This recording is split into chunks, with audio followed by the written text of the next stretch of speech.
بسم اللہ الرحمن الرحیم۔ السلام علیکم ورحمۃ اللہ وبرکاتہ۔ الحمد للہ وکفی وسلام علی عبادہ الذین اصطفی، اما بعد۔ حاضرین و ناظرین، یہ درس نمبر 38 ہے، 38، اور آج کے اس درس کا عنوان ہے جس نے شبہ کی چیزوں سے اپنے آپ کو بچایا، گویا اس نے اپنے دین اور آبرو کو بچا لیا۔ حدیث پیش ہے، بسم اللہ الرحمن الرحیم۔ عن عامر رضی اللہ عنہ قال سمعت النعمان بن بشیر يقول سمعت رسول اللہ صلی اللہ علیہ وسلم يقول الحلال بين والحرام بين وبينهما امور مشتبهات لا يعلمهن كثير من الناس فمن اتقى الشبهات فقد استبرأ لدينه وعرضه ومن وقع في الشبهات وقع في الحرام كالراعي يرعى حول الحمى يوشك أن يرتع فيه ألا وإن لكل ملك حمى ألا وإن حمى الله محارمه ألا وإن في الجسد مضغة إذا صلحت صلح الجسد كله وإذا فسدت فسد الجسد كله ألا وهي القلب، متفق علیہ۔ ترجمہ یوں ہے، حضرت نعمان بن بشیر رضی اللہ عنہ سے روایت ہے کہ میں نے رسول اللہ صلی اللہ علیہ وسلم کو فرماتے ہوئے سنا، حلال واضح ہے اور حرام بھی واضح ہے، اور ان دونوں کے درمیان کچھ مشتبہ امور ہیں جنہیں اکثر لوگ نہیں جانتے۔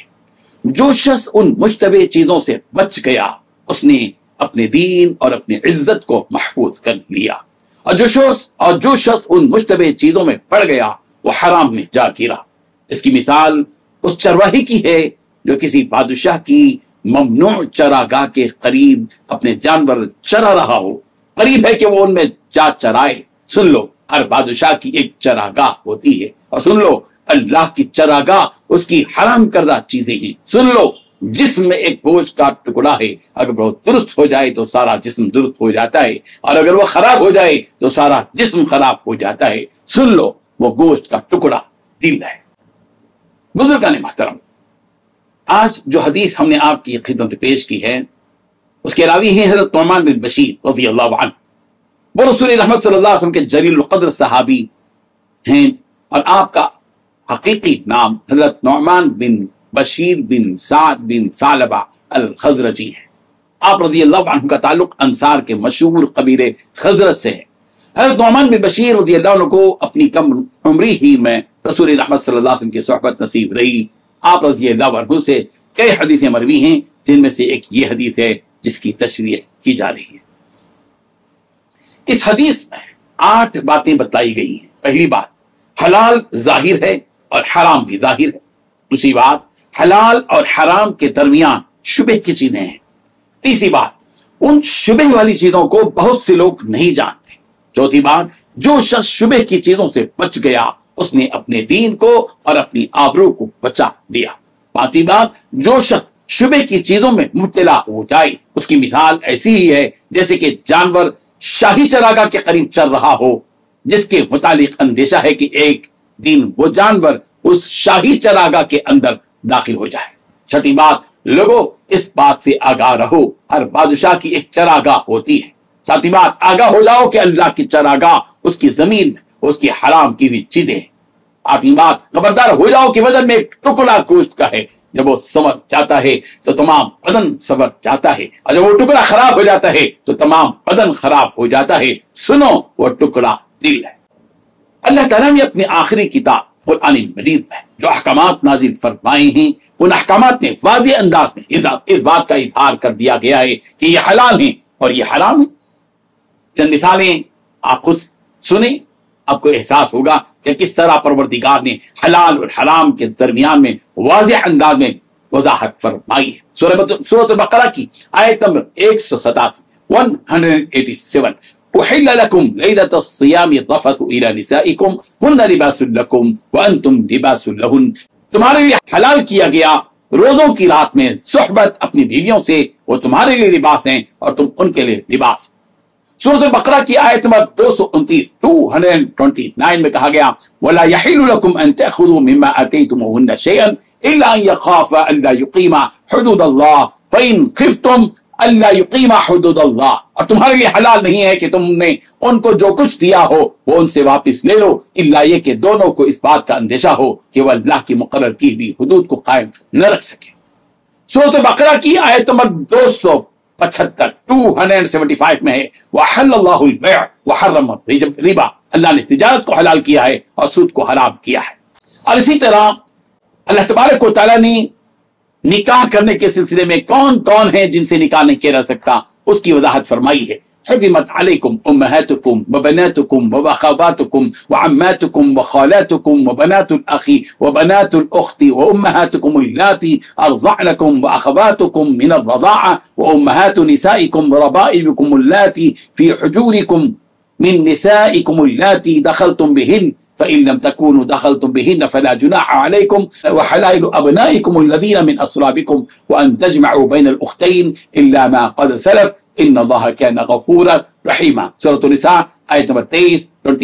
तुम पर तुम्हारी माएं और बेटियां और बहनें और फूफियां और खालाएं और भतीजियां और भांजियां और वो माएं जिनको तुमने दूध पिलाया हो और रज़ाई बहनें और सासें हराम कर दी गई हैं, और जिन औरतों से तुम खलवत कर चुके हो उनकी लड़कियां जिन्हें तुम परवरिश करते हो वो भी तुम पर हराम है। हाँ, अगर उनके साथ तुमने खलवत न की हो तो उनकी लड़कियों के साथ निकाह कर लेने में तुम पर कुछ गुनाह नहीं, और तुम्हारे सुलभी पेटों की औरतें भी अब दो बहनों का इकट्ठा करना भी हराम है, मगर जो हो चुका सो हो चुका, बेशक अल्लाह बख्शने वाला है, बड़ा मेहरबान। सूरत अल-माइदा की आयत नंबर 1 में कहा गया उहिल्लतकुम बहीमतुल अनआम इल्ला मा युतला अलैकुम गैर मुहिल्लिस सैद व अंतुम हुरुम इन्नल्लाह यहकुमु मा युरीद। ईमान वालो, अपने मुआहदों को पूरा करो, तुम्हारे लिए चलने वाले मवेशी हलाल कर दिए गए हैं वजूद उनके जो तुम्हें पढ़कर सुनाए जाते हैं, मगर हालत इहराम में शिकार को हलाल न जानना, अल्लाह ताला जैसा चाहता है हुक्म देता है। सूरत अल-माइदा की आयत नंबर 4 में है यसअलूनका माज़ा उहिल्ला लहुम कुल उहिल्ला लकुम अत-तय्यिबात।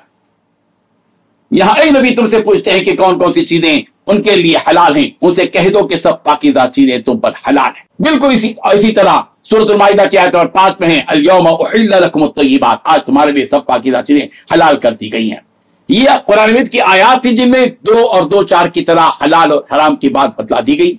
इसी तरह हदीस शरीफा में भी हलाल और हराम से मुताल्लिक मुख्तलिफ बातें वाज़ेह अंदाज में बयान कर दी गई हैं। हज़रत इब्न अब्बास रज़ियल्लाहु अन्हुमा बयान करते हैं अहले जाहिलियत कुछ चीजें खाया करते थे और कुछ चीजें बतौर कराहत छोड़ दिया करते थे। अल्लाह ताला ने अपने नबी सल्लल्लाहु अलैहि वसल्लम को मक़रूज़ फरमाया, अपनी किताब नाजिल फरमाई, उसने हलाल करदा चीजों को हलाल और अपनी हराम करदा चीजों को हराम करार दिया। उसने जिन चीजों को हलाल किया वो हलाल है और जिनको हराम किया वो हराम है, और जिससे खामोशी इख्तियार की तो वो काबिल मुआखज़ा नहीं। फिर इब्न अब्बास रज़ियल्लाहु अन्हु ने यह आयत तिलावत फरमा दीजिए, मेरी तरफ से जो वही की गई है मैं उसमें खाने वाले के जो वो खाता है मुर्दार बहता हुआ खून खिंजीर के गोश्त के सिवा कोई और चीज हराम नहीं पाता। ये अबू दाऊद की रिवायत। हज़रत ज़ाहिर असलमी बयान करते हैं जब रसूलुल्लाह सल्लल्लाहु अलैहि वसल्लम की मुनादी करने वाले ने ऐलान किया कि रसूलुल्लाह सल्लल्लाहु अलैहि वसल्लम तुम्हें गधों के गोश्त से मना फरमाते हैं, मैं इस वक्त हंडियों के नीचे आग जला रहा था जिनमें गधों का गोश्त था। हलाल और हराम दरअसल अल्लाह ताला की जानिब से मुकर्रर करदा हुदूद हैं, उन हुदूद की पाबंदी हर मुसलमान पर लाजमी है। हलाल को हलाल और हराम को हराम समझना और मानना जरूरी है, और हलाल को इख्तियार करना और हराम से परहेज करना चाहिए। लेकिन दोनों के दरमियान में यानी हलाल और हराम के दरमियान चंद ऐसी भी चीजें हैं जो मुश्तबे हैं, यानी जिनके बारे में शक व शुबा है कि वह हलाल है या हराम। इसलिए बतौर एहतियात इस हदीस में बात कही गई है कि हलाल भी वाज़ेह है और हराम भी वाज़ेह है, लेकिन इन दोनों के दरमियान कुछ शुबे वाली चीजें ऐसी हैं जिनको अक्सर लोग नहीं जानते। खवास यानी उलमा, फुक़हा, मुफ्तियान किराम को उनकी हकीकत का इल्म है, लेकिन आम लोगों को उसका इल्म नहीं है। मुश्तबे चीजों के बारे में रसूल रहमत सल्लल्लाहु अलैहि वसल्लम ने एक मिसाल के जरिए इसकी वजाहत कर दी कि जो शख्स मुश्तबे चीजों में मुब्तला हो जाएगा उसकी मिसाल ऐसी है जैसे कि वो जानवर जो शाही चरागाह के करीब चल रहा हो। जाहिर है कि अगर कोई जानवर ऐसी चरागाह के पास चल रहा हो जो शाही चरागाह के करीब हो तो वो चलते चलते शाही चरागाह में दाखिल हो जाएगा, और जब शाही चरागाह में दाखिल होगा तो जुर्म के दायरे में आ जाएगा। दुनिया में एक मुसलमान के लिए इस बात से आगाही जरूरी है कि रोए जमीन पर जो चीजें हराम कर दी गई हैं वो अल्लाह ताला की हराम की भी चीजें हैं। उन हराम चीजों में मुब्तला होने से बचने के लिए उन शुबे वाली चीजों से बचना जरूरी है जिनके इख्तियार करने से खदशा है इस बात का कि आदमी हराम में मुब्तला हो जाएगा।